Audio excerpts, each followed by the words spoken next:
नमस्कार विद्यार्थी मित्रांनो, आजच्या चालू घडामोडीच्या भागामध्ये तुम्हा सर्वांचं मनपूर्वक स्वागत।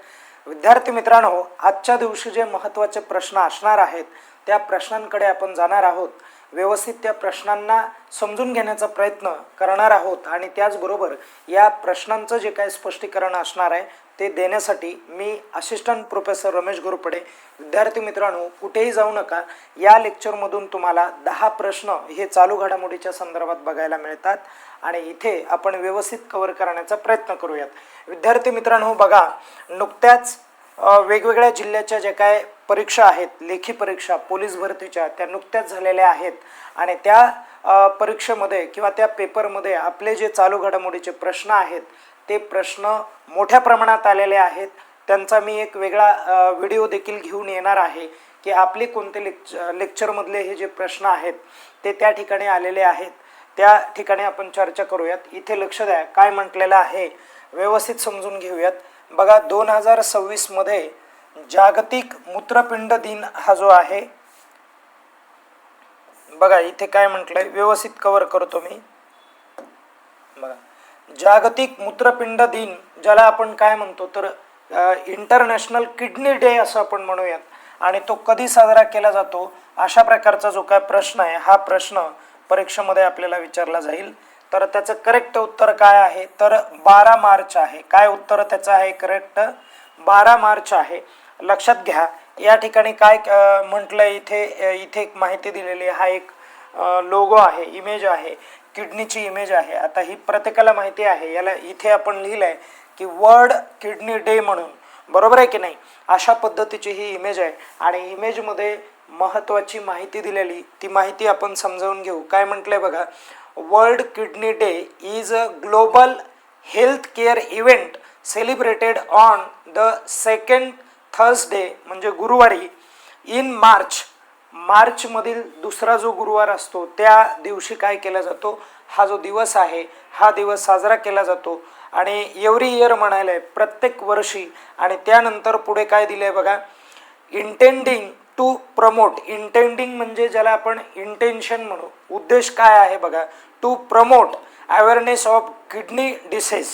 किडनी डिसीज जो असतो, किडनीचा जो काय आजार आहे त्या आजाराच्या बाबतीमध्ये जागरूकता निर्माण करण्यासाठी काय केलेलं आहे, educating people about the role the kidneys play in maintaining health, आणि किडनीचा हेल्थमध्ये कशा पद्धतीने रोल आहे या सगळ्या गोष्टीविषयी काय केलेलं असतं या ठिकाणी समजून घेण्याचा जो काय उद्देश आहे हा उद्देश या दिवसाचा आपल्याला बघायला मिळतो। विद्यार्थी मित्रांनो, व्यवस्थित आपण दुसरा प्रश्न क्लिअर करण्याचा प्रयत्न करू। बघा, लामितिये 2026 संयुक्त लष्करी सराव हा आहे, ज्या सरावाचं नाव काय आहे, लामितिये। आणि हा जो सराव आहे हा सराव भारत आणि कोणत्या देशामध्ये आयोजित केला जातो अशा प्रकारचा प्रश्न इथे विचारलेला आहे। ही त्या सरावाची इमेज आहे, इमेज देखील व्यवस्थित बघून घेत जा। या ठिकाणी करेक्ट उत्तर काय आहे, सेशेल्स नावाचा जो देश आहे या देशाबरोबर आपण काय करतो तर हा जो सराव आहे हा सराव आपण पार पाडतो दरवर्षी। नुकताच हा जो सराव आहे आत्ता पार पडलेला आहे, म्हणून हा प्रश्न परीक्षेला येण्याची दाट शक्यता बनते। पुढे जाऊयात, तिसरा प्रश्न बघा, नुकतेच 1965 मध्ये भारत आणि पाकिस्तान युद्धातील वीर चक्र पुरस्कार विजेते यांचे 95व्या वर्षी निधन झाले, त्यांचे नाव काय आहे अशा प्रकारचा प्रश्न परीक्षेमध्ये विचारला जाईल। त्यांची तरुणपणातली ही इमेज आहे, ओके, आणि ही ती व्यक्ती आहे। अलग लक्षात या इथे काय म्हटलं इमेजमध्ये बघा, 1965 इंडो पाक war hero KG George passes away at 1905 in Kerala. कुठे तर केरळ नावाचं जे काय राज्य आहे या राज्यामध्ये त्यांचं काय झालेलं आहे, निधन झालेलं आहे। ते केरळचेच होते। त्यांचं वय निधनाच्या वेळी किती वर्ष होतं तर 95 वर्ष होतं आणि ज्यांचं नाव जॉर्ज के जॉर्ज असं आहे हे देखील लक्षामध्ये ठेवा। विद्यार्थी मित्रांनो, केरळचं नुकतंच नाव चेंज करण्यात आलेलं आहे, तशा पद्धतीचं एक विधेयक देखील पास झालेलं आहे, त्याला मंजुरी मिळालेली आहे। तर केरळचं नाव आता काय आहे, मल्याळम भाषेमधलं नाव आहे, कृपया मला ते कमेंट करून सांगा त्यांचं काय नाव आहे. आणि त्याचबरोबर पश्चिम बंगाल जे आहे, पश्चिम बंगालच्या संदर्भामध्येही नाव चेंज करण्याचा किंवा नाव दुरुस्तीचं विधेयक पास करण्यात आलेलं होतं ममता बॅनर्जीच्या माध्यमातून. तर पश्चिम बंगालचं नाव ममता बॅनर्जी सरकारच्या संदर्भात किंवा त्यांच्यानुसार कोणतं आहे ते देखील मला कमेंट करून सांगा तुम्ही. विद्यार्थी मित्रांनो लक्ष द्या, या ठिकाणी काय म्हटलेलं आहे तर यांचं निधन झालेलं आहे. आणि हे क्लिअर करा, 1962ला काय झालं होतं बघा, तर चीन भारत युद्ध झालं होतं बघा. भारतचं कुणाबरोबर युद्ध झालं होतं, चीन या देशाबरोबर आपण काय केलं होतं, युद्ध केलं होतं. हे देखील लक्षात राहू द्या. चायनाचा त्या युद्धामध्ये विजय झाला होता.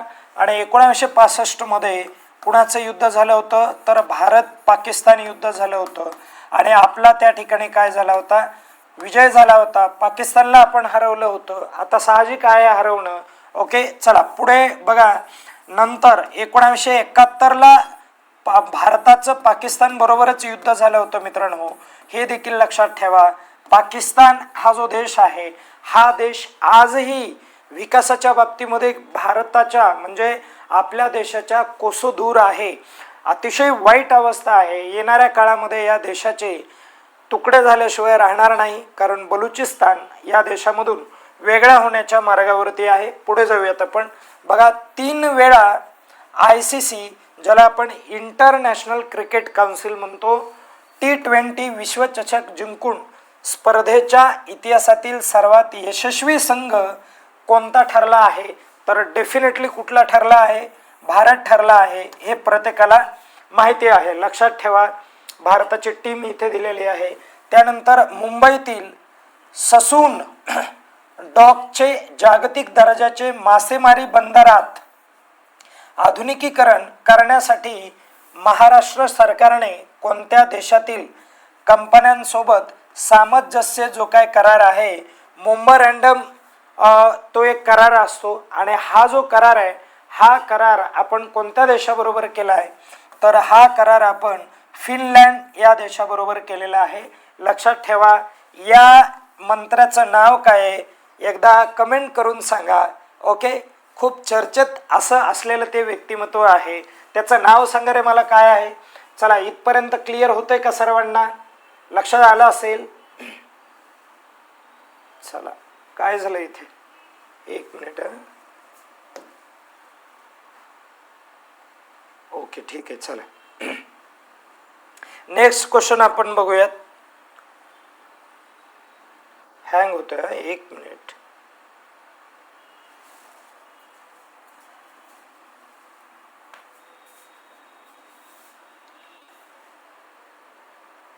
चला बघा, 20 लाख ग्रामीण घरांमध्ये हाय स्पीड इंटरनेट पोहोचविण्यासाठी गंगा प्रकल्प कोणत्या राज्याने सुरू केला, कोणता प्रकल्प चालू केलेला आहे, गंगा प्रकल्प चालू केलेला आहे.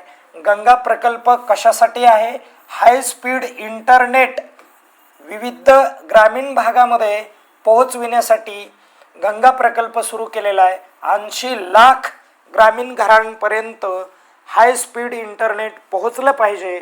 मग यासाठी हा जो प्रकल्प आहे, हा प्रकल्प चालू केलेला आहे. मग हा प्रकल्प कोणत्या राज्याने सुरू केला, तर त्याचं करेक्ट उत्तर आहे उत्तर प्रदेश. इमेजवरून प्रत्येकाला उत्तर डेफिनेटली देता आलंच असेल. कोणती व्यक्ती आहे इमेजमध्ये मला एकदा तुम्ही कमेंट करून सांगा, ठीक आहे. चला जाऊयात पुढे. ओके, बघा, 11 ते 13 मार्च 2026 दरम्यान आयोजित होणाऱ्या world para athletics grand prix 2026चे आयोजन कोठे होणार आहे, अशा प्रकारचा प्रश्न विचारला गेला आहे. तर हे जे आयोजन आहे, हे नवी दिल्ली या ठिकाणी होणार आहे. इमेज एकदा बघून घ्या, इमेजकडे देखील लक्ष असणं महत्त्वाचं आहे. कळालं सर्वांना. बघा, वर्ल्ड पॅरा ॲथलेटिक्स स्पर्धा आहेत, हे पण लक्षात राहू द्या. Grand prix in India. चला पुढे जाऊयात आपण. बघा, 8 मार्च दिवशी आंतरराष्ट्रीय महिला दिन असतो.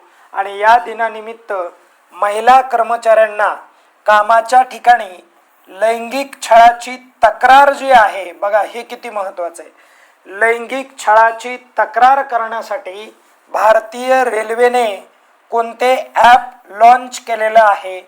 तर विद्यार्थी मित्रांनो, एक लक्षात ठेवा की रेल्वे या खात्यामध्ये विविध महिला कामासाठी असतात, नोकरीला आहेत. मग सरकारी नोकरीला असलेल्या ज्या काय महिला आहेत यांचा मान सन्मान राखला पाहिजे.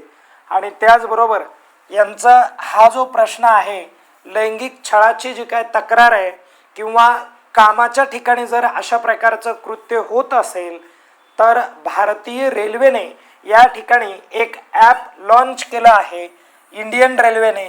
आणि शायनी ॲपच्या माध्यमातून उत्तर आपलं काय असणार आहे? शायनी ॲप आहे. आणि या शायनी ॲपवरती ज्या काय महिला आहेत या महिला स्वतःची तक्रार त्या ठिकाणी नोंदवू शकतात आणि तिथे आपल्या स्वतःला न्याय मिळवू शकतात. अशा पद्धतीने म्हटलंय digital safety shield for woman employees, अशा पद्धतीने इथे एक ओळ दिलेली, माहिती दिलेली आहे. इंडियन रेल्वे अशा पद्धतीने वरती नाव आहे. ओके, तर अशा स्वरूपाचे जे काय ॲप आहेत किंवा अशा स्वरूपाचे जे काय इनिशिएटिव्ह आहेत ते निश्चितच चांगले असतात. महिलांच्यासाठी विकासात्मक दृष्टीने ते महत्त्वपूर्ण ठरतात. बघा, सस्टेबिलिटी म्हणजे काय? तर ज्याला शाश्वत आपण असं म्हणतो, शाश्वत. ठीक आहे, शाश्वत. ठीक आहे. स्किल हब सुरू करण्यासाठी कोणत्या संस्थांमध्ये भागीदारी झाली, अशा प्रकारचा प्रश्न इथे तुम्हाला विचारला जाऊ शकतो. तर IIT जी बॉम्बे संस्था आहे या संस्थेने हनीवेल नावाची जी काय कंपनी आहे या कंपनी बरोबर काय केलेली, भागीदारी केलेली, एक करार केलेला आहे. या ठिकाणी इथे तुम्हाला लक्षात येत आहे. ओके, चला आता आपण थोडंसं पुढे जाऊयात. नंतरचा मुद्दा बघा, 7 ते 9 मार्च या दरम्यान आंतरराष्ट्रीय मलेरिया परिषद 2026 कोणत्या शहरामध्ये आयोजित करण्यात आली, अशा प्रकारचा प्रश्न तुम्हाला विचारला जाईल. ही इमेज आहे बघा, इंटरनॅशनल मलेरिया कॉन्फरन्स 2026. ठीक आहे, अशा पद्धतीने इथे एक इमेज दिलेली तुम्हाला. तो जो डेटा आहे तो कायमस्वरूपी लक्षात ठेवता यावा म्हणून आपण अशा प्रकारच्या इमेज देतो. तर याचं करेक्ट उत्तर काय आहे? नवी दिल्ली या ठिकाणी काय होणार आहे, तर ही जी कॉन्फरन्स आहे म्हणजे परिषद आहे, ही परिषद भरणार आहे. अशा स्वरूपाचे जे काय प्रश्न आहेत हे प्रश्न आपल्याला परीक्षेला विचारले जाणार आहेत. या ठिकाणी आपण थांबूयात. धन्यवाद.